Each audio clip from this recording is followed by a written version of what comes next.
We continue to monitor the crisis in Japan. Today, workers discovered new pools of radioactive water leaking from Japan's crippled nuclear complex. And now power company officials say plutonium has been detected in soil outside the plant. Tokyo Electric Power says the amount is small and does not pose a risk to the public health.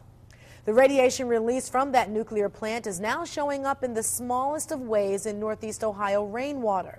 Researchers at Case Western made the discovery during tests.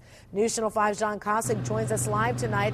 And John, I guess the main thing we want to stress tonight is that there is no reason for concern. Yeah, absolutely not, Danita, say those in the know, but it is still a chilling example of how small it is, a world that we live in.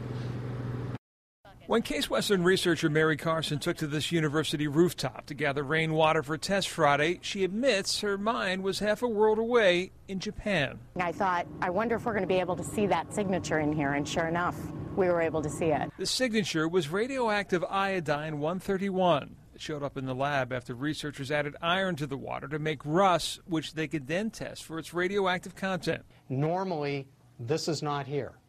This one is in all the rain samples, but this one is normally not here. Radioactivity is all around us. It comes from the sun, from rocks, even from bricks, to name a few places. And when researchers test, they know what levels of radiation they're going to find, and also, in some cases, where it came from.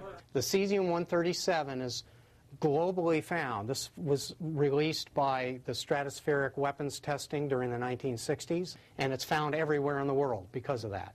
It was also released by Chernobyl, and so if I pulled up a soil, we could find almost all of those in there. So that's why when you saw 131, you knew it's different, and it had not been in there before. And it has what you might call a relatively short shelf life and begins breaking down after a week, so they know it was recently released. In a way, it was exciting, but also scary at first until we started doing some calculations to determine how radioactive it is.